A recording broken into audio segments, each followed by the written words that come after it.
만일 누군가가 나르시시스트에게 모욕감을 주려 한다면 어떤 일이 일어날까요? 그 사람이 만만한 사람이라면 아마 나르시시스트는 그 자리에서 그 말을 순식간에 되받아칠 겁니다. 모욕감은 나르시시스트의 내면으로 흡수되지 않고 튕겨나와서 상대방에게 또는 다른 누군가에게로 곧바로 전가될 거예요. 그리고 모욕감을 주려 했던 그 사람에게 나르시시스트는 아마 몇 배로 더 갚아주려 할 겁니다. 나르시시스트에게 모욕감을 안겨주는 것은 아주 힘든 일입니다. 이들은 모든 부정적인 감정이 자기 내면으로 들어오지 못하도록 방어하고 튕겨내는 기술을 평생토록 연마해온 사람들이에요. 부정적 감정을 다루는 데 있어서 엄청난 방어력을 갖추고 있죠. 그런 나르시시스트들에게 실제로 모욕감을 안겨주는 방법이 있을까요? 놀랍게도 한 가지 방법이 있습니다. 나르시시스트에게 모욕감을 주면서도 그 모욕감을 남에게 전가시키지 못하고 스스로 전부 다 떠안을 수밖에 없게끔 하는 방법이 있다고 합니다. 과연 어떤 방법으로 나르시시스트에게 모욕감을 줄 수 있는지, 그리고 그 모욕감을 통해 나르시시스트의 내면에 어떤 일들이 일어나는지 지금부터 한번 살펴보도록 하겠습니다. 임상심리학자이자 정신분석학자인 우도 라우흐플라이슈는 이렇게 말합니다.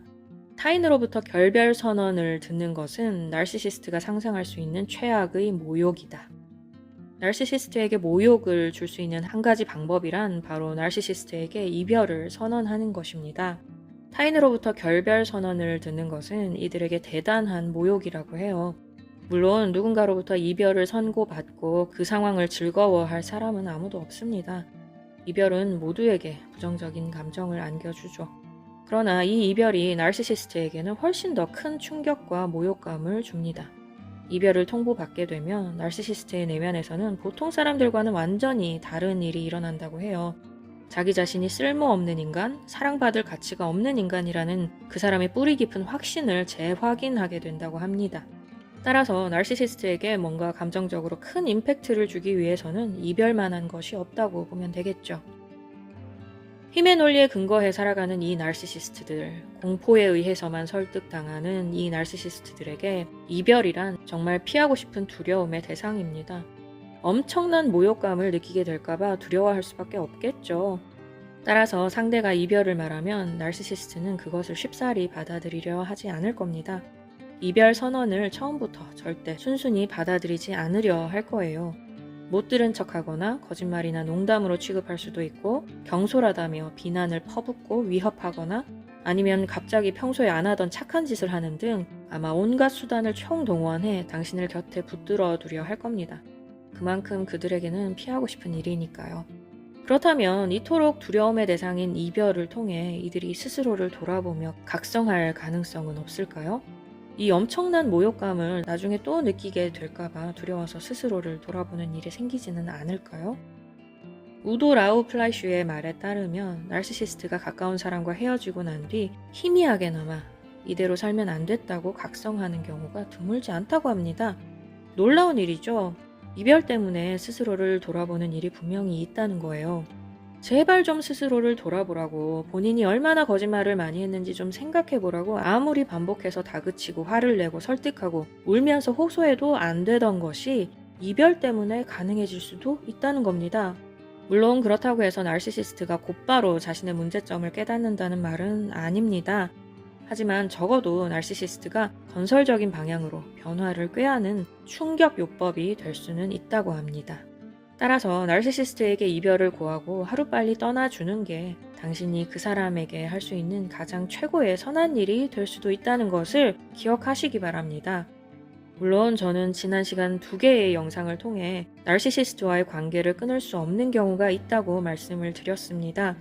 도저히 관계를 끊을 수 없는 경우에는 정서적 거리두기를 통해 스스로를 치유하고 더 나은 방향으로 관계를 이끌어갈 수도 있다고 말씀드렸었죠. 그러나 이것은 나르시시스트가 가까운 가족이거나 정말 끊기 힘든 경우에나 참고할 내용입니다. 나르시시스트가 가까운 가족도 아니고 충분히 헤어질 수 있는 상황인데도 이별하지 못하는 경우라면 하루빨리 마음을 고쳐먹고 이별을 계획하셔야 합니다. 특히 아직 연애 중이어서 충분히 떠날 수 있는데도 감정이 정리되지 않아서 또는 아직도 너무 사랑하기에 떠나지 못하겠다는 말은 정말 책임감이 없는 말입니다.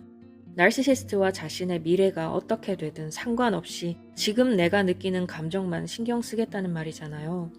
현재의 나만 사랑할 뿐 미래의 나는 무시해버리는 처사입니다.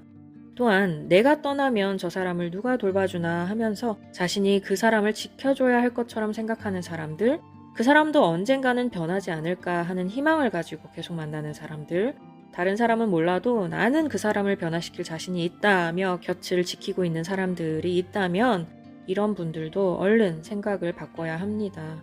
여러분이 가지고 있는 생각은 헛된 희망이며 망상에 불과합니다.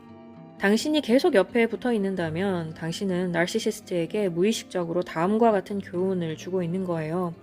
엉망진창으로 살아도 좋은 사람이 옆에 계속 붙어서 함께 해주는데 삶의 변화는 굳이 필요하지 않아. 정말 최악의 교훈 아닌가요? 그러니 제발 동정심이나 희망 따위는 버리고 빨리 벗어나시기 바랍니다. 크리스텔 푸티콜랭은 나르시시스트와 반드시 헤어져야 하는가에 대한 질문에 이렇게 대답합니다. 나르시시스트와의 관계를 의무적으로 유지해야 하는 경우는 사실 그리 많지 않다. 그렇지만 나르시시스트가 연을 완전히 끊기에는 너무 가까운 가족이라면 그 사람과의 접촉을 최소화하는 방향으로 하라. 이를테면 1년에 몇 번 같이 밥을 먹고 두세 달에 한 번 전화를 하되 통화는 10분을 넘기지 않는 식으로 말이다. 무엇보다 개인적인 얘기는 절대로 하지 마라. 날씨 얘기나 하고 안부나 확인하면 그걸로 족하다. 나르시시스트가 가까운 가족이 아닌 모든 경우에 대해서는 이렇게 단언할 수 있다. 도망치는 게 살 길이다. 나르시시스트에게 이별을 선언하는 것은 그들에게 모욕감을 주는 일이기 때문에 이별하는 과정이 쉽지 않을 거고 이별 후에도 후유증이 있을 수 있습니다.